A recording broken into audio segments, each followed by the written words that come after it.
Hi, good evening. So we'll be discussing motivating operations, stimulus change, and generalization and maintenance. What is a motivating operation? Motivating operation increases or decreases the value of a consequence. It increases or decreases the current behavior.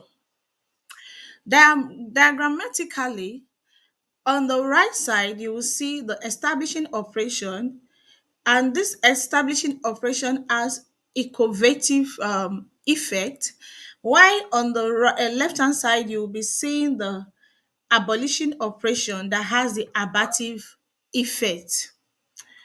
So what is establishing operation?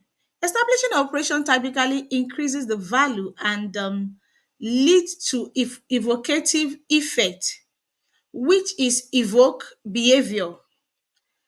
This implies that consequences for establishing operations are going to increase, and there will be need for more reinforcing of that behavior. Establishing operation, for instance, I set out to do a particular thing. So that behavior needs to be reinforced.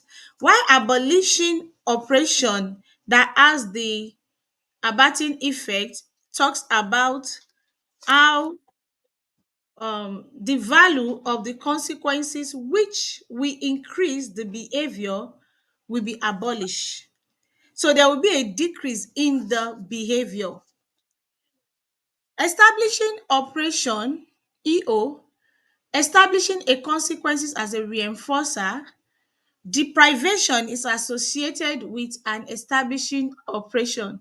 We have increase in the effectiveness of stimulus, object, or event, or a reinforcer. For instance, I have someone that there is lack of attention, someone that's attention deficit. The person tend to want to seek attention by every means. So the person will do everything possibly to seek attention. So the behavior we there'll be more frequency of behavior. But if you have applied the establishing operation, trying to kind of abolish it, so you might tend to look away or not give into that behavior, so that there will be a decrease in the effect of that behavior. I have an example here. It says Peter Peter plays basketball for 2 hours with his friends. He forgot to carry water along while he left the house. He was so thirsty and had no water to drink. He remembered he last drank water a few hours ago before he left the house with his friends. What kind of operation is this? In this type of operation, will you say that Peter is it satiated, deprivation? Is there a response blocking or is prompted? From this, we will look at it that Peter is there's a deprivation because he actually left the house. He did not remember to carry the bottle of water, but in the midst of the game, he was thirsty. So now he's not even satisfied. So we'll call it a deprivation. So I will go further to explain if evocative effect, an increase in current frequency of behavior due to a motivating operation. Deprivation is associated with an equivative effect. When a reinforcer is established, current behavior increases. Abolishing operation, AO, abative effect. Satiation is associated with abolishing behavior. There is decrease in the effectiveness of a stimuli, object, or event. So, for instance, under the abolishing operation, we say satiation is associated to it. As there is this thing we call outside this our principles of ABA, we call it diminishing marginal utility. Like there's an example that say when somebody eats a particular food for too long, the person is kind of satisfied. The maximum utility the person gets from the consumption of that food will increase, and therefore there will be a diminishing return whereby the person is satisfied and the person does not want to take more again. So that is abolition. So another thing is like an athlete, they kind of run a race, and during the process of running this race, the athlete is tired. When you offer the athlete the first cup of cold water, the athletes will appreciate it. But when you give the second one, the athletes will take it and rush it. But as you give the third, the fourth, the fifth, the athlete is unable to consume more water again. So therefore, that is another way of being satisfied, or call it satiation. So the person is satisfied. So you abolish that task, that hunger. So the consequences, there's a decrease in that behavior. Another thing is for children with who are on the spectrum, like the autism spectrum, for instance, mostly those that are very hyperactive. Sometimes I take my girl to the playground, for her to run around, and by the time she keep running around doing one activity to the from one activity to another, to use all the instruments at the playground. Sometimes I have to just take her into the car. She's already sleeping. So the that interest, or the behavior that she wants to really um keep moving around, that she will not sleep at night, is kind of reduced. So I will use those playing ground, those playing activities, those outdoor activities to bring down that behavior, to abolish some kind of behavior. And when you're coming or you're talking to her, she's so calm, and before you get to there, she's already sleeping. So those ones are also applicable when it comes to ABA. You can use such activities, such outdoor activity, to decrease those behavior. So they are satisfied. So they don't want more. They want to sleep. They are exhausted. So another example I have is every day at the ABA center for 4 weeks, a patient received a legon when the client earned a token. This patient, let's say Debbie is the name of the patient, is a very hard worker, and each time the patients work hard, he receive a token for working hard. But on this particular day, the patient, despite that the token is there as a reward or a motivation, the patients refuse to work. So my question is, what must have happened? Has the patient become deprived, or is there a regression? Is the patient regressed, or is the patient satiated? So another thing is that, is there an escape in terms of behavior? What effect does this behavior have? Does it have an establishing operation? Does it have an evocative effect, an abactive effect, or does it have a spontaneous effect? Because the patient has continued to earn that token and patient keep on working, what it simply means is that the patient is satiated. Because, like I used the word diminishing before, the more continuous, the person begins to receive, the lesser the utility, it begins to decline. So if graphically I'm to tabulate this, I will see it like something that has a, from the slope zero, there is going to be moving up on the curve, and it gets to a peak, and there is a decline downward. So the patient, or the client, is certified, and there is a decline along the curve. So we call this uh, abative effect. Then condition motivating operation. We have transitioning condition motivating operation. We have the surrogate condition motivating operation. Then we have the reflex condition motivating operation. For the reflex, it simply talks about getting okay, it's like a signal situation of getting in. Is it that getting the situation is getting worse or it's getting better?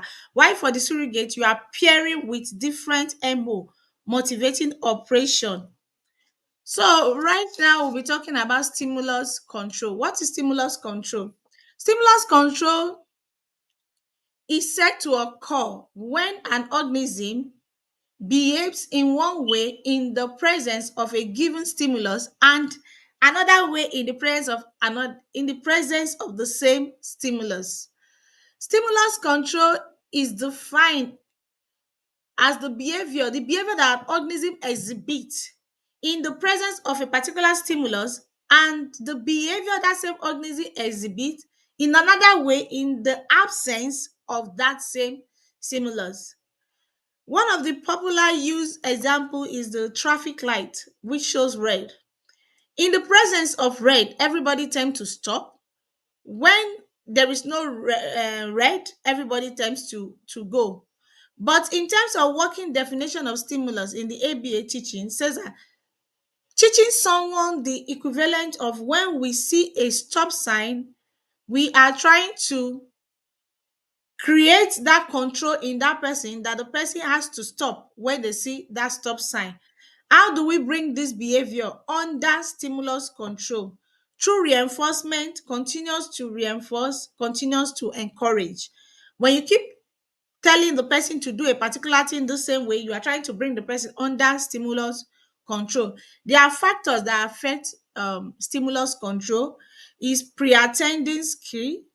We have that pre-attending skill because the earlier the person starts the control, the better. Just like potty training. The earlier you start potty training a child, the better. Mostly when the child is not a typical child.